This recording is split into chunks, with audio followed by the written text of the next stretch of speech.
This is The Recap, a weekly reflection on the sermons of Fellowship Baptist Church in Mainville, Ohio, seeking to help you make Jesus essential in every aspect of your life. I'm your host, Ryan Land, and I'm here with the preacher of this week's sermon, Brent Wilson. Welcome to another week, Brent. Good to be here, Ryan. I did that from memory. No way. I have it. I'm using different notes this week, hard notes, and I don't have the recap intro. Well, let's see how you do the outro. Yeah, outro I'm less confident on, Well, but I am pretty confident. When you on weren't intro. here and Jacob did it, I prepped him on the intro, forgot about the outro, so we got there and was like, see ya. Well, that might be what it is this week. But I didn't finish that episode of the recap. That's okay. Admittedly.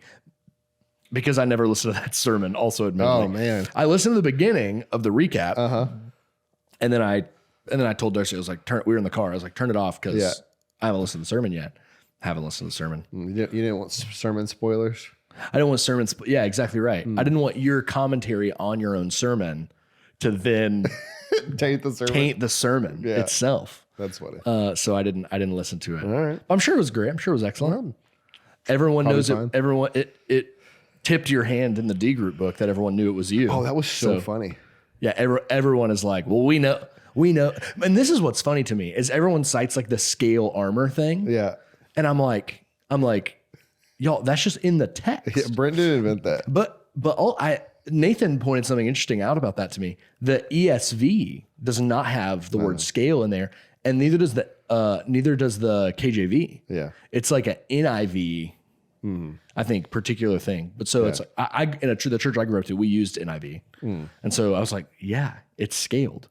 Yeah. And so I think maybe the ESV says like chainmail or something. Yeah, male. That's how it's translated as male. It's not female armor. Yeah. It's male armor. That's right. All right. Well, waiting and trusting was the title of this week's sermon. A very cool. I think this is what I've liked about doing the life of David is there's so many just like cool stories. There's so many great stories. Oh yeah. In 1st and 2nd Samuel, and then into 1st Kings, and I think this is one of those like very dramatic, very iconic stories. It feels like there's a scene in Hamlet where kind of the main bad guy of the play is like praying, and Hamlet comes up behind him with a knife and then does this whole monologue about how he knows if he kills it's his uncle. He knows if he kills him that his soul will go to heaven, because there was this like idea that if you got killed while you were praying, you'd go to heaven. And so Hamlet doesn't do it. And that's what this scene reminds me of. Is like Samuel's or David's like behind Saul. Yeah. There's like this bit, you can imagine like the movie, right? Or the TV show, right? They're making the TV show now. And so it's like, I just think there's so many cool stories in David's life that I'm excited to talk about. But we're talking about this one. And I think I know the answer to this icebreaker question. Okay. But I'm curious. What is the longest you've ever waited in line for something? Oh. And what was it for? Well, I wonder what you think it is. Is it an iPhone? Close. Or is it a gaming console? Probably the first Nintendo Switch. Okay. I think I probably waited 6 hours. What year was that? Do you remember the first 17 Switch? maybe? Yeah, 17? something like that. Yeah. You waited 6 hours in line at like a Best Buy? GameStop. Yeah, I waited for a while. Did you get there like super early in the morning? I don't remember. I just remember being there a while. I've waited in some iPhone lines, but they were probably a little shorter, hour or two. Have you seen the video where the guy is in the front line, the front of the line to get the iPhone, and this woman comes up and like pays him $500 to be first in line? Yeah, because she thinks she can buy him out. And then she finds out there's like a 2-person per customer limit. And then the guy that was first gets up there and literally has the cash in hand to be able to buy the iPhone because this woman paid essentially the cost of the iPhone for his spot in line. It's so funny. That's funny. So mine is, I was really confident it was iPhone. Yeah. Switch. I should have known. And now you don't even have to wait in physical line. You just have to wait in like a digital line. Yeah. To buy stuff, and you're like, how trustworthy is That's this? like Black Friday, man. I feel like Black Friday is a thing of the past because it's like, it doesn't matter how early you get there. Yeah. They got plenty of the sales. And now there's like online. What do they call it? Cyber Monday. Cyber Monday. Yeah, Cyber Monday. But there's Black Friday deals online too. Yeah, like starting in like it's like November 1st. Yeah, They're like Black Friday deal. They try this thing of like, hey, we got these doorbuster sales, but it's like, yeah, but there are hundreds of them. Yeah, so it doesn't matter if I come. It's actually crazy to me how cheap you can get a TV online on Black Friday. Oh yeah, dude. Like, because I remember they're already cheap as it is. Yeah, but I remember that was like the thing to get on Black Friday was like a TV, and now it's like TVs are just kind of cheap in general. But then on Black Friday, I mean, it's like crazy. Yeah, like half off. Crazy. The thing I've waited in line the longest for is tickets to see a live taping of The Tonight Show with Jimmy Fallon. Oh, so I woke up like super early in New York. This is how early I woke up. Some of the people who listen to this will understand. Some won't. I was in line before Al Roker was at work because I saw Al Roker. I don't know who that is. He's on the Today Show. Oh. He's like the weather guy, and he's always does the Thanksgiving Day parade. You don't know Al Roker? I'm not sure if I've ever watched the Today Show. I'll show you a picture. He's like America's weatherman. Okay. He used to be like a real heavyset black guy, but now he's lost a lot of weight. Still black? He's still black. Okay. Hey. I know there's no one person. Michael Jackson. And like a baseball player too. I think like Barry Bonds or something. Okay. Anyway, but I saw him come out of like his office at 30 Rockefeller Center and walk over to where they filmed the Today Show, which is across the street. So I was in line before Al Roker was at work, and the Today Show starts early. Okay. And he had to like go over there and like get ready to go. And so I was there early. And here's the other thing is you wait in line for forever. Yeah. Probably close to 5-6 hours. And you don't even know if you're gonna get in. And so like because of how far back in line you are? No. So you wait in line and then they count off people and they kind of go down to the end because you can pre-get tickets like beforehand. We just didn't do it. So we were like seat fillers. Oh. So then this is what's crazy. So they give you like a little piece of paper if you're in like the pre-selection, and they're like come back at 1 with your ID, and we'll put you like in, and you get a number, right? And we'll put you in line. And so we all came back with our IDs. We went and then you get like escorted through 30 Rockefeller Center, which is like the NBC studios. And they take you to like this elevator and you wait in line again. And then as the show gets closer to taping and people are not showing up, they're like, okay, we need 1 and 2. And they like send them. That's like, okay, we need 3 and 4. And they send them. So you do even more waiting in line. Oh my God. And I was the last person who got to go in. Whoa. Yeah. And my girlfriend at the time was behind me. And she didn't get to go in? Nope. And you went without her? Yeah. So I was like, see ya. She like wasted all day. Oh my gosh. And I was like, I'm going to see Fallon. And so it was fun, but it was like an all day thing. Wow. I mean, from like 4 a.m. and then the taping. Is it hard to get pre-tickets?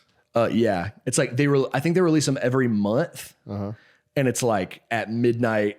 Oh yeah. And it's like you can get a ticket for any day of the month in advance, but it's like there's like obviously there's like a run on them. Yeah. And so, but yeah, it was crazy. Huh. It was very fun, but I waited a long time. Yeah. I don't think I'd ever do it again. Okay. I did go see Colbert. I got tickets beforehand. Yeah. I got them online. Okay. So but I would do it for SNL.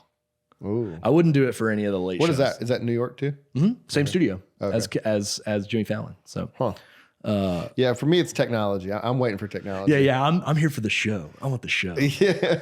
You get to see the cameras going. That does really describe the differences between us. Yeah. Like, because I am getting the biggest new iPhone and you're getting the smallest new iPhone. Oh, yeah. Yeah, that's true. That's true. I'm trying to get the smallest iPhone possible. Yeah.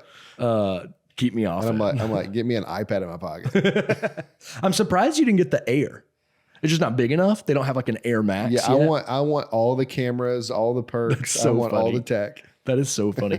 The reason I feel like I don't have to get we got to start the actual podcast here in a little bit. But the reason I don't get the one with like I don't care to get the one with all the cameras and stuff, is because I feel like everyone else does.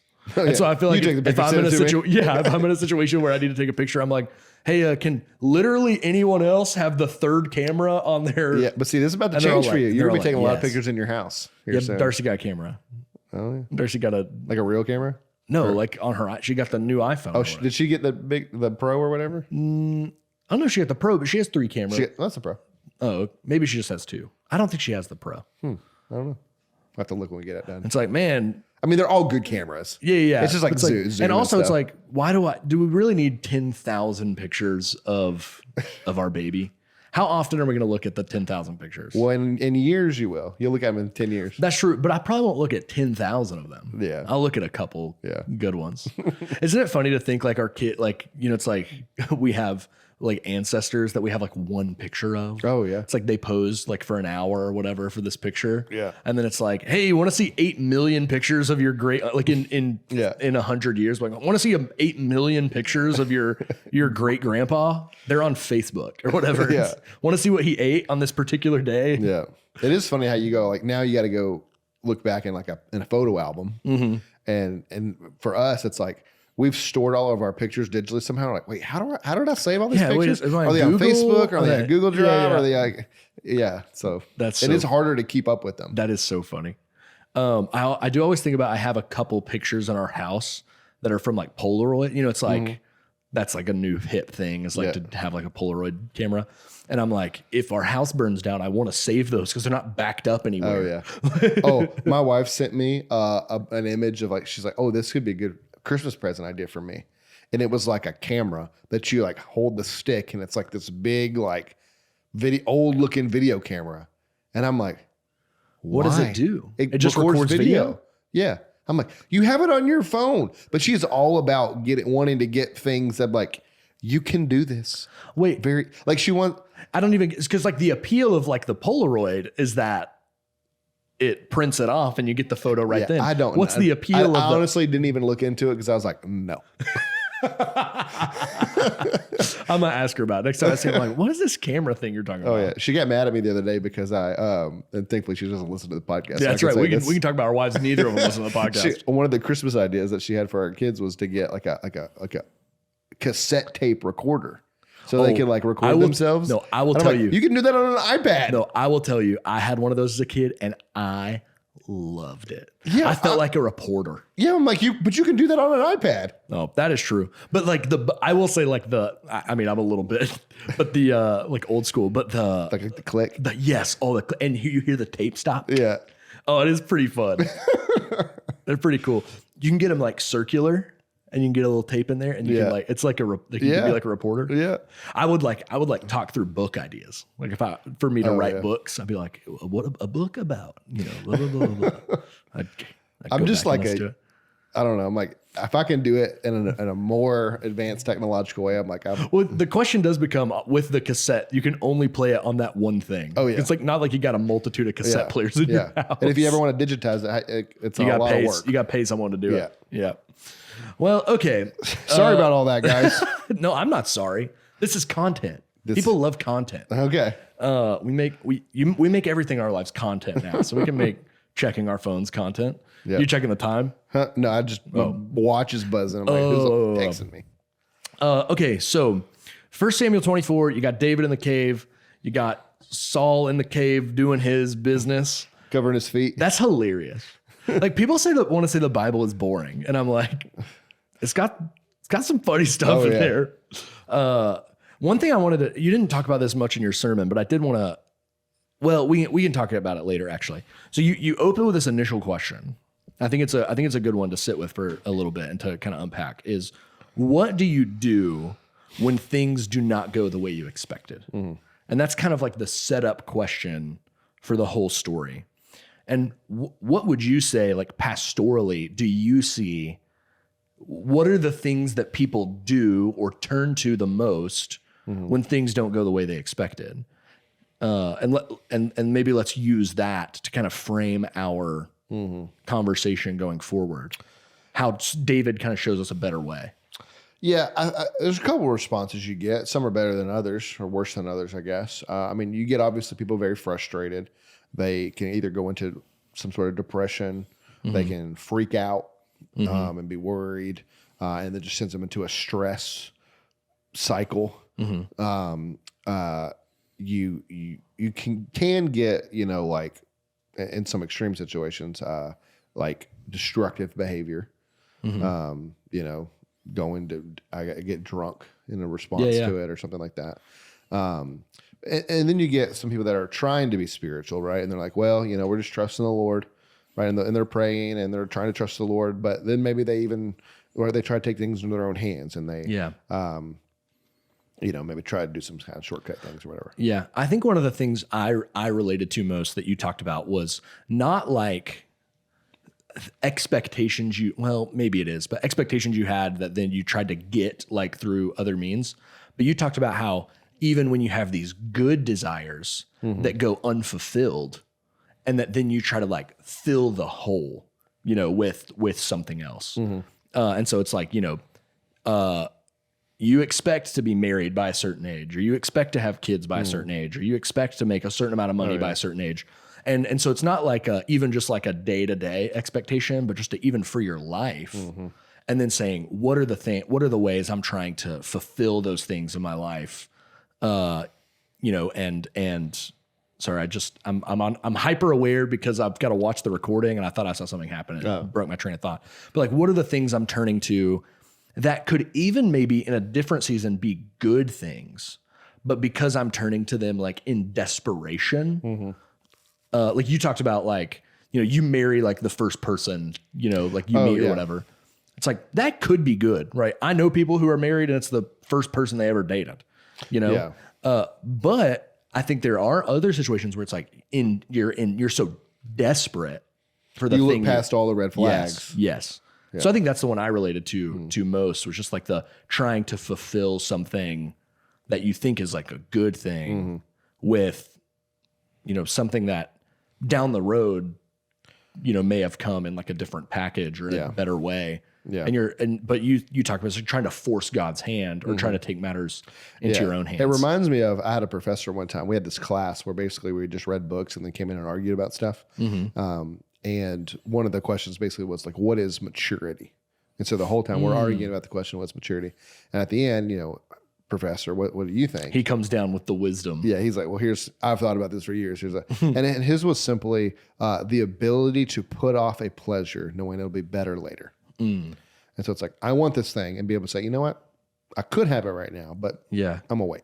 Well, I've also seen similarly people talk about spiritual maturity, and the definition of spiritual maturity being how you react, or how the best test. This is what it is. The best test of someone's spiritual maturity is seeing how they react when they don't get their way. Oh yeah, and that's kind of tied in with this question: how does someone react when they don't? When they don't get their way. But I also think in the story, right, it's even when David could have his way and maybe do it in an ungodly way. How you might react in those situations where you could get what you want and defer it. Like the professor like said. here's maybe a modern example. It's like, you really want that promotion and you think you deserve it. You think you do better than the guy. And there's a guy in the seat ahead of you. And maybe you see a way that you could let some information out, talk about him. You could manipulate a situation that probably would result in him losing his job. Yeah. And or even just make you look better than the other guy, to your boss or whoever. And so you get the promotion instead of him. And it's like, there's nothing wrong. It's like, you didn't maybe even lie about the guy. You didn't maybe gossip about the guy. You just maybe, let the boss in on some information that's, a little more, what am I trying to say? Like just diminishing of the other guy. So it's like, you can really rationalize that in your own mind and to say like, see, it's no big deal. I was just showing him I was better for the job. And I was just making the case that I was better for the job. Or like word gets out about him and that he's done something wrong and you actually know it's not true. And you don't defend. And you just choose not to say anything. Well, I didn't lie. I just stayed out of it. It's like, but you knew it wasn't true and you could have spoke up for him. And for sure. No, for sure. So that takes us to kind of your first main point.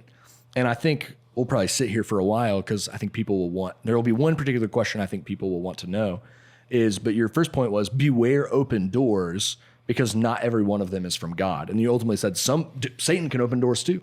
Satan can present opportunities in your life too. So first talk about that.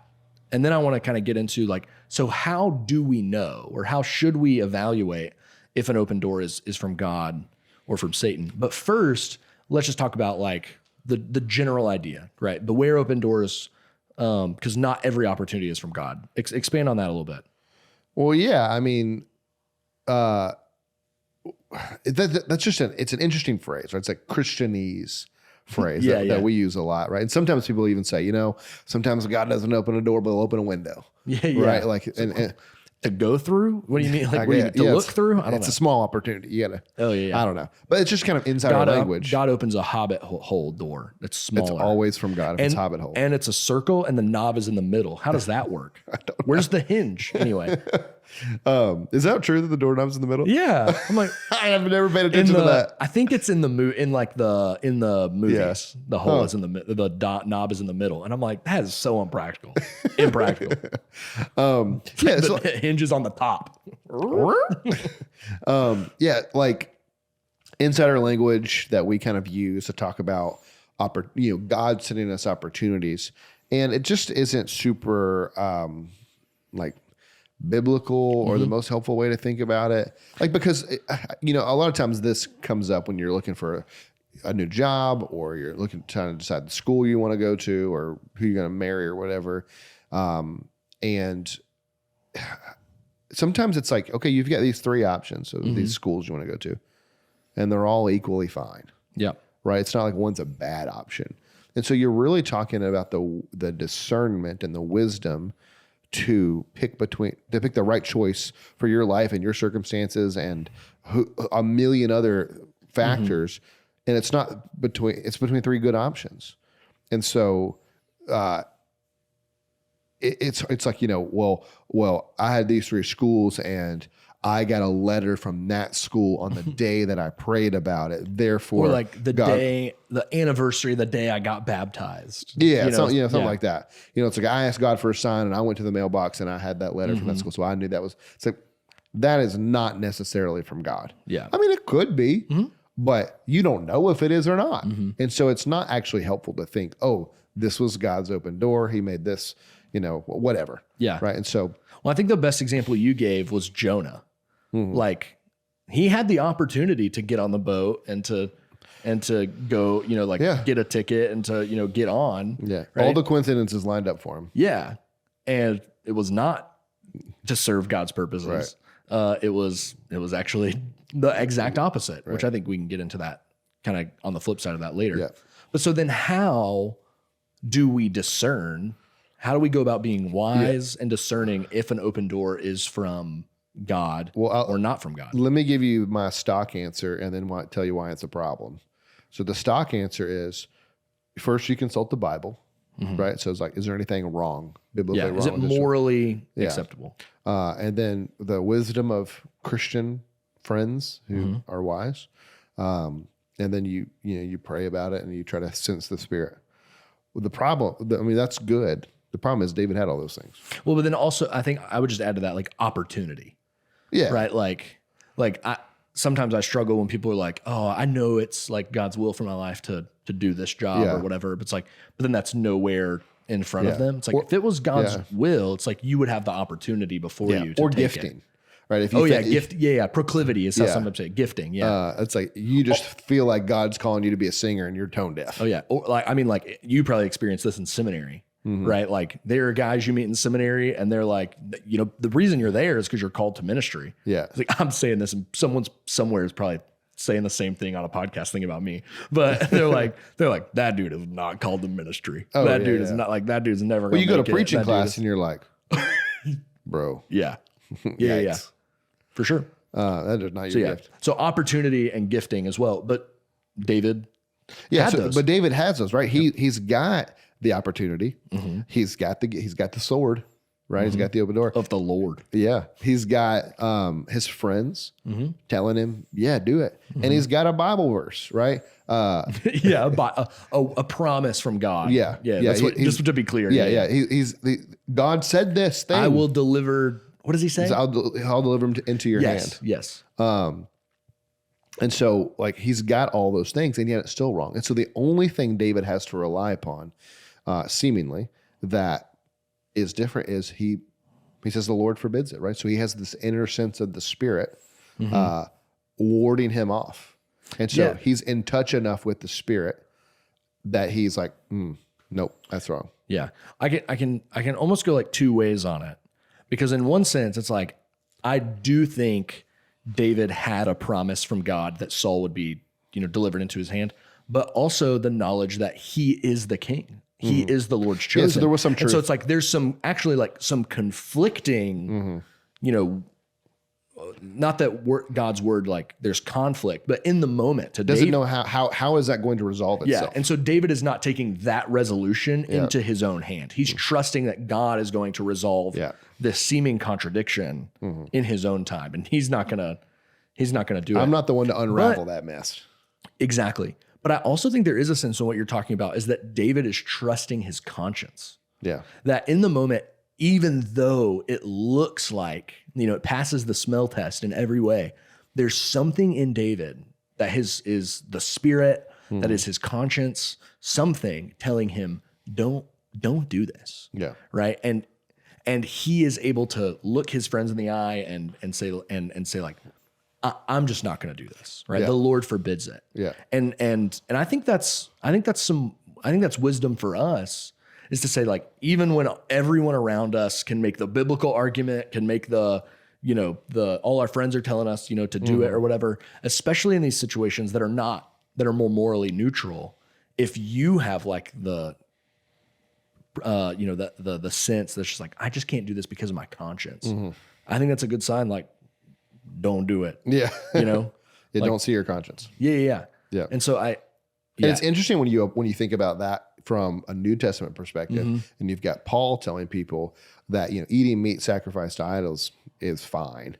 But if your conscience tells you not to do it, it's a sin for you to do it. Yeah. You could almost like retroactively apply this to David and say, actually, it might have been fine morally for him to kill Saul in this moment, except for the fact that he, in his own mind, his own heart, he was convinced it was wrong. Yeah. And he's not to do something he's convinced is wrong. Right.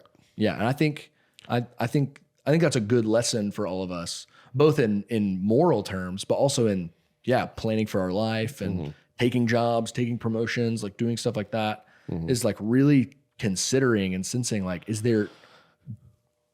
do I sense like anything holding me back from doing this? Yeah.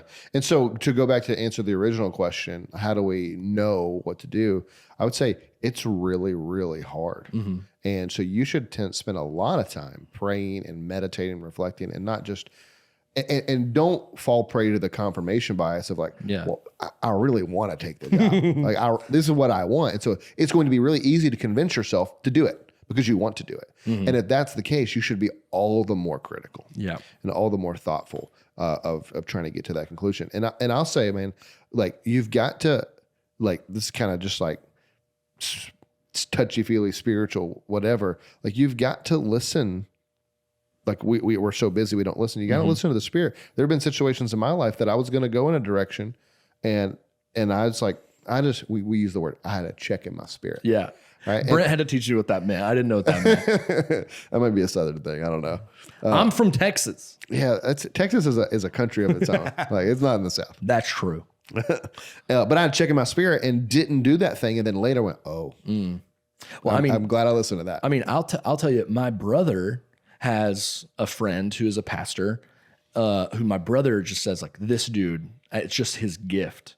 Is just, he just can sense discernment. And just like discern the spirits. And so it's like one time, like, my brother was needing like a job, like needing some money. And this dude called my brother up out of nowhere and was like, hey, I really need you to, I just really feel like the Spirit needs me to, I want you to come lead worship. The Spirit's told me, like, I need you to come lead worship once a month in my church, and we're going to pay you for it. And it was like, my brother not talked to him about like what he needed. It's like, but this dude was just like, I just felt. Oh yeah. No, I just knew. No, absolutely. And so, and was so secure in, like, I know this is from God. That he's like, I'm going to call it, I'm going to work on it. And so that's my other challenge to people. It's like, but when you have that sense, it's like that something is from God. You have this confirmation from God. For you to say no is then disobedient. Oh yeah. So, I mean, I've seen this in my own life. So there'll be times like someone will come into my mind They're like, I haven't seen him in a while, or there's in a situation that I'm wondering how that's going. And there'll be times where I'll text him, hey, just checking in on this, or haven't seen you, or whatever. And maybe nothing revolutionary happens, or it does lead to a good conversation, whatever. But then there are times where that person comes to my mind and I don't text him. And then I find out later, it's like, oh yeah, they've like something bad's happened, or they've left our church or whatever. Well, and it's like, well, I probably should have texted. I'll also say we were kind of ragging on to being able to talk about our wives. Yeah. Because they don't listen to the podcast, but I'll show some honor to our wives. I think your wife is more in tune to the Spirit than some other people, because she has told Darcy like times, like she's like, I woke up at 3:00 in the morning. And was just like impressed. It was just impressed upon me that I needed to pray for this or for that or for whatever. And so, I mean, like before we were pregnant, Kate had told Darcy that. And then it's like a couple months later, I can't remember what it was, like we were pregnant. Yeah. And like, that's what Kate had prayed for. And it was just like, well, then same thing happened on the Sunday morning Scarlett got saved. That's, yeah. She woke up. I mean, we've been praying for all of our kids, but she woke up that morning to pray for Scarlett particularly, and she got saved. And then it's like wakes up. This is at least how Kate tells it. She wakes up, like feels this like desire, this need to like pray for this specific thing. And then it's like back to bed. Yeah. Just like checklist, back to bed, like instantly tired again. Yeah. You know, it's like, so I think that's legit. And I think our sort of Western, like scientific minds can be kind of resistant to that. And I think it's something we need to learn to be more in tune with. And part of the problem is that we're not listening. Yeah. Because we are so busy, everything, there's so much loud going on everywhere, social media, the news, friends, whatever. And so when we don't slow down enough to listen to his voice, we're not accustomed to hearing it. Yeah. John Mark Comer is writing a book he wrote The Ruthless Elimination of Hurry. And he's writing a book right now about silence and how scared we are of silence and how silence is actually crucial to living the Christian life, to hearing from the Spirit. Yeah. I'm excited to read that. Yeah. It'll be you want to say something about John Mark Comer so bad. No. Oh, okay. No, I want to say, I can see it in your face. No, I was thinking about a couple Sundays ago, maybe 2 Sundays ago, we had the Lord's Supper, and usually, we've got like the pads synth, going. There's that ambient noise in the background, and for whatever reason, we didn't have it that Sunday. And so for me, it was like the quiet. And I'm like, I want the background noise, and you're like, no, I loved it. Well, I didn't love it. I felt like this is kind of awkward. Yeah. And I was like, I just had to be able, do we need the noise? Yeah. Do we need so I was able to calm myself down, because initially I was like, whoa, is something supposed to be happening right now? But I remember one time in one of my sermons, I stopped and I was asking some questions, and I was like, I'm going to give you time to think about it and write down an answer. And so I just stopped talking in the middle of the sermon for a minute. And I remember a guy came up to me afterwards and he was like, don't ever do that again. He was like, I was so uncomfortable when you were supposed to be preaching and you were just quiet for a minute. He was like, don't do that again. I was so uncomfortable. Oh gosh, that's funny. Okay. So, we've got David has the open door and he doesn't take it. And so then your next point was beware the temptation to take matters into your own hands. And this is when you said you cannot achieve the purposes of God by breaking the commands of God. Unpack that a little bit. Well, yeah. So David, he's gone up and he's cut the robe off, and there's a sense of which he's immediately convicted about it. He's like, I went too far even in doing that. He feels convicted. I love that scene. Yeah. Which are oh, David did this heroic thing. He's showing Saul, I could have done it. Yeah. And it's the Bible's no, David is broken over this. Yeah. And so it's just sometimes we can belittle, oh, well, it wasn't a big deal. It was just this. And it's no, we need to be in tune enough to be oh, no, that was even too far. Yeah. And that's a tough tightrope to walk, but because you can go into kind of legalism with that sometimes. For sure. And we got to be wise in that, thoughtful. What was your question? So, unspiritual means. Yeah, achieve the purposes of God by breaking the commands of God. You can't achieve the purposes of God by breaking the commands of God. Yeah, I mean, gosh, I'm just trying to think of so many different examples. I think sometimes, we want to reach people, and sometimes we think, no, that's a great example. It doesn't matter what we do, as long as we can reach them. Yeah, let's punt the Bible on Super Bowl Sunday. Yeah. You know, it's like, cause it'll be fun. Yeah. It's going to be a big show. Yeah. Or like, you know, churches that I was play reading a book recently and they talked about that. And I was like, I know where that happened. that was here. That was crazy. It was so wild. Yeah. Or like people, you know, hey, let's play Highway to Hell, you know, in the service, or let's be real trendy and we'll cuss, you know, whatever. And it's like, not necessarily that those things are like directly sinful. Maybe I'll maybe go the other way. And I'm curious your thoughts on this, because those are all sort of like, we're going to be a little looser with kind of our rules and stuff, be edgy. I think on the more kind of like conservative like side is like, yeah, we're going to feed the homeless people, but they're going to sit through our gospel presentation first, and then we'll give you the meal or whatever, you know? And so it's like, we're going to reach people by giving them this meal, right? But where it's sort of a carrot on a stick. Yeah. And so, yeah, I think it reminds me of like when you go to like Disney World or whatever, and that we'll give you the free Disney tickets, but you got to come to our thing. You know, we got to go to our presentation. 5 hours later, I got the tickets. Dude, one time one of those people called you on your phone, and we just kept them going. Like we were on a road trip somewhere, and we just like kept them. That was so funny. So yeah, like I think that's a great example. Like the godly desire to want to reach people with the gospel. And then it's like, and we'll take every shortcut to do it. Yeah. We'll do anything it takes to not have to talk to my neighbor about Jesus. Yeah. And so it's like, well, you know, I think even in some sense, it's like, we'll throw these events at our church. Like, I can just invite I'm not saying it's bad to do this. Don't hear me say that. But I think sometimes we can use the event at church that we invite our neighbor to as a shortcut. Yeah. Instead of us just, you know, taking them a meal and having a gospel conversation with them in person. And I think there's so many ways, and I want to be careful with like some ways that I think we do this. It's like you talked about like politically, I think we can do this. You know, it's like anytime like you said, what'd you say? Democracy is at stake or whatever. Oh yeah. You know, we'll excuse any. Yeah. Every election has been the most important election of our lifetime. Even the midterm elections are like that now. Oh yeah. Well, it's like, obviously they're trying to rally up votes and get everybody to the polls or whatever. So they got to make it a big deal. And it's not that those things aren't important. Yeah. And that's not that they don't matter. It's just that let's stop giving every excuse for every moral failing because under the guise of this is the most important thing in our lifetime, democracy is at stake or whatever. And so let's excuse the problems to get the guy in. Yeah. Well, it's really just it's a warning against pragmatism. Yeah. Which is like the philosophy that's like, you just do whatever it takes to get to the best means possible. Right. Like, so if you think, you know, some policy is the best means to save the country or whatever, it's like, it actually doesn't matter how you get the policy in place.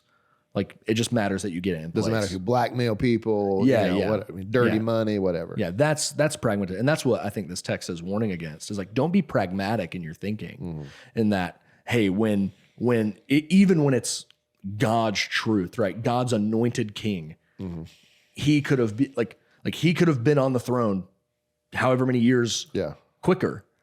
And if David had been pragmatic, and he says no to even like a godly end, because he's not willing to take the ungodly means. And like, it's like God's path is always through weakness, and it's always through like means you don't expect. Like, think about Daniel, right? And he shows up, and it's like, hey, you guys, we got to fatten y'all up.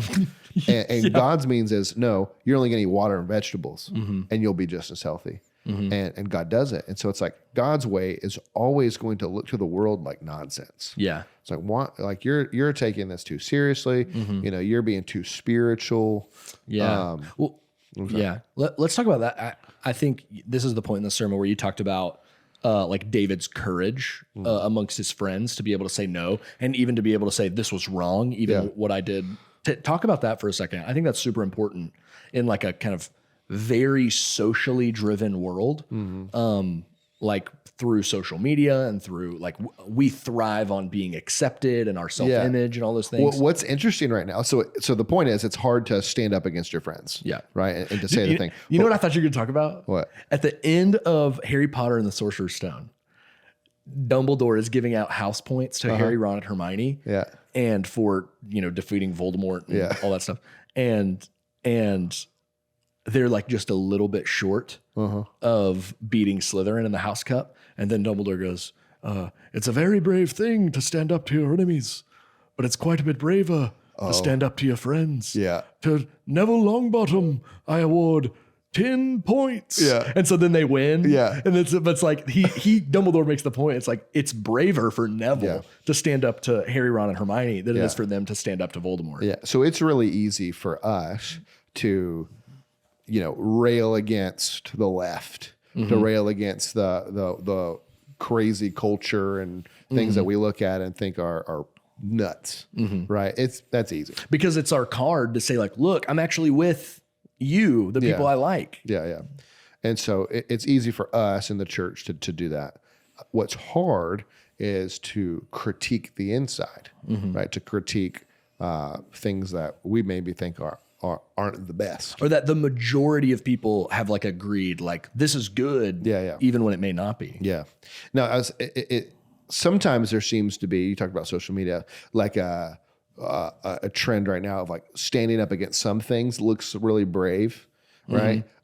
It's not, because there actually are a ton of people who are maybe standing up against that thing. Yeah. And so it's like faux bravery. But like, it really is hard to stand against things that no one in your circle is going to cheer you for. Now, sometimes we can like fey martyr, right? Like we can do that and like, oh, poor little me. I stood up on this thing and everyone's against me. For sure. That's like, well, you stood up against something dumb. And so it's like, you gotta be discerning about that. But it is really hard to say something that goes against the grain of what the people in your tribe are for. Well, and I think especially, you talked about how it's like people may look at you like you're weird or like you're, and I wrote in my notes, like it's not just about being strange. Like I think sometimes especially in very divisive times, it's about being like anathema. And so it's like, I don't want to get too crazy political on this, but it's like you've had these posts where it's like, if your pastor didn't talk about Charlie Kirk, then you need to leave the church. Yeah. And it's like that, like that's the level at which like we're bringing these things that are not like tier 1 issues, right? It's like, hey, it's actually fine to read the Shack where there's like Trinitarian heresy, but if you didn't do this political thing, like leave your church or whatever. And so it's not even about being weird or strange. It's about like what the risk that David is running is saying is the men saying, actually, maybe you're not with us. Like maybe you're not actually against, because we're really against Saul. Yeah. And you don't seem like you're strong enough against, you're not hard enough on. Yeah, it's like we're at this cultural moment where you have to be for the right things and against the right things. Yes, at the same level. At the same level as everyone else is. And I saw a great post about this, and I wish I had it all memorized. But basically, the guy was like, look, everyone's context is different. And every pastor is trying his best to shepherd that particular flock in that particular city in that particular time. And he knows what their particular people have going on. And whether he chose to speak to that or not doesn't say anything about him, because he's got his own situation going on. And so to blanket statement that your pastor had to address this is the height of foolishness. Yeah. And just to say anything to that level that's not the Bible. Yeah. Right. That's like pretty much the only thing I think that is worth saying, like, you're not with us, like you're against us. Is like, if your pastor didn't preach the gospel this morning, then maybe that's bad. Anything else, it's like, why is the initial jump to say like, you're not just that, oh, that's like, I wish he would have, that's weird that he didn't, is to be like, you need to leave. So like, that's the risk, I think, of when you stand up against your own tribe, your own people, is not just to be like, well, that's weird. Ryan has that weird belief. It's for them to say, actually, Ryan's not one of us. I think that's the real risk that you run when you, and that's why it's so hard and so courageous when David does this. So then we get to the last point. We actually talked about this up top. Your last point, spiritual maturity is marked by one's ability to wait and trust the Lord's timing. Unpack that a little bit. And we'll do that first, and then I have a question for you. Well, well, when we think of waiting, we do think of passivity, right? And so I wanted to ward off against that. Waiting simply means in the Lord's time, do the thing. So it's not that you don't get the promotion. It's not that you don't get the job or don't get the wife or whatever it is that you want. You might not. Yeah. And but it's not just to live a passive life. That's not what we're saying. But David's doing a lot of things. He's running, he's hiding, he's advocating, he's praying. Well, even in the story, right? He cuts the thing off and he goes, Saul, look. Yes, and he goes and makes his case to Saul. Yeah, that's what I mean by he's advocating to Saul. Like, listen, I'm not trying to kill you, bro. See, I could have, bro. You're the Lord's anointed, bro. I would never, bro. And so he's doing things, but he's not. There's a step that's too far. I'm the Lord. Listen, I'm gonna I want the job. I'm gonna write the best resume, the prettiest resume. I'm gonna be talking to schmoozing all the right people. Like I'm gonna do all the things that are within the will of God, like that are good to do. But I'm not going to cross the line of taking things in my own hand and running people down and back deals and whatever to make it happen. Or even something my own that other people might do that my own conscience is saying I'm not going to do this. So I'm not going to do that. So I'm gonna do all the things, and I'm going to wait for the Lord to give it to me. I just had a great illustration. I just thought of a great illustration. I've been watching a lot of Shark Tank recently. Yeah. And I watched a guy, he made a rack on your truck that can break down and it's hidden. And so it's you can have a truck with a rack and then the same truck without one. And he went in there and he was like, I want to make them in America. And the sharks were offering him, hundreds of thousands of dollars. Yeah. But on the contingency that they would explore, not even do it, just explore the possibility of getting them manufactured in a different country. And he said no. And he walked away from all these offers because and it's I watched that and I'm like, that's dumb. That guy is not going to succeed in his business because the margins on his company are too low or whatever. But that was his conviction. It's I'm gonna, and he even said I'm not an inventor, I'm not an engineer. He's like, I think this idea came from the Lord. He said that.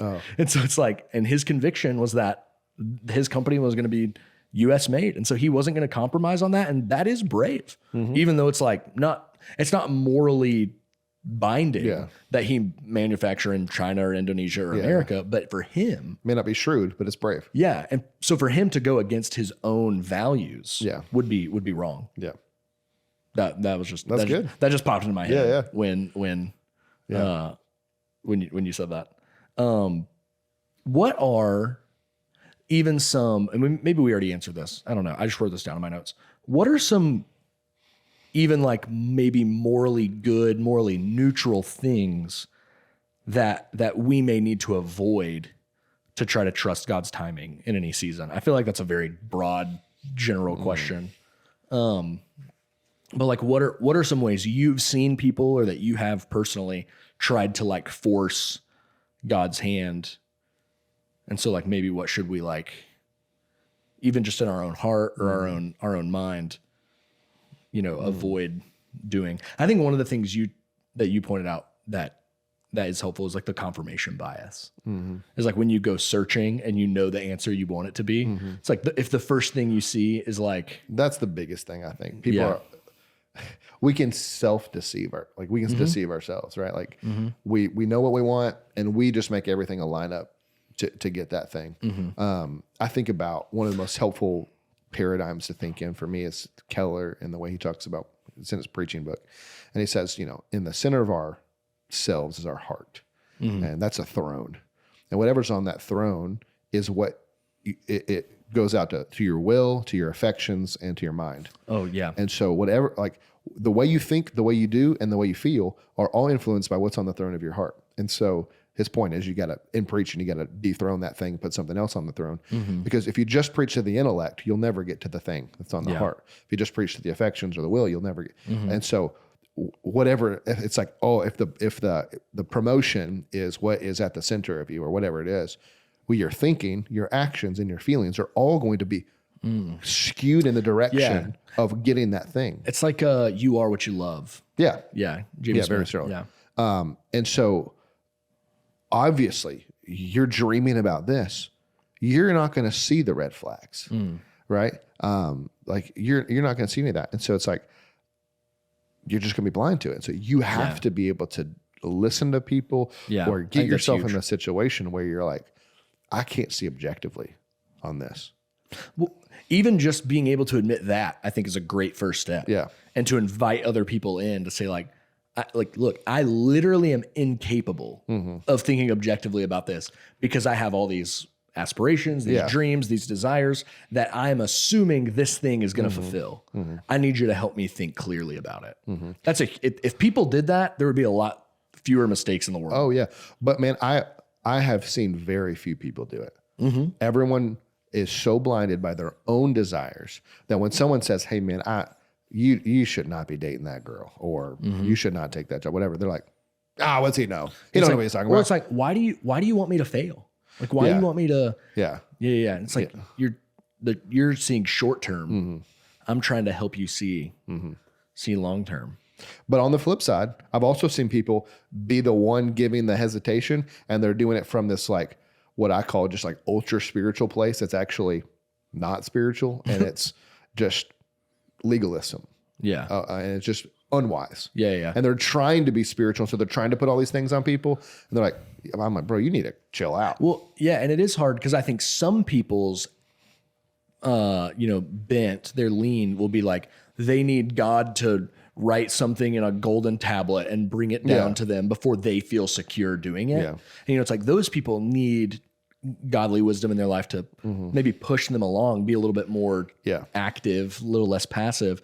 But then there are other people that is like they see God in every opportunity, everything, and they need people to sort of like, hey, let's evaluate, let's rein this in, And so knowing which one you are, then you can help people,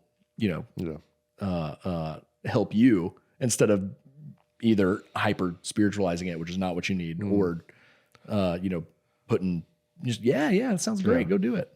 So this may be my last word. That's great. If we're ready for that. We're ready for the last word. And I would say this is a grace, but not an excuse to not be wise. So the grace is that even sometimes when you walk through the wrong door, it's a teaching moment.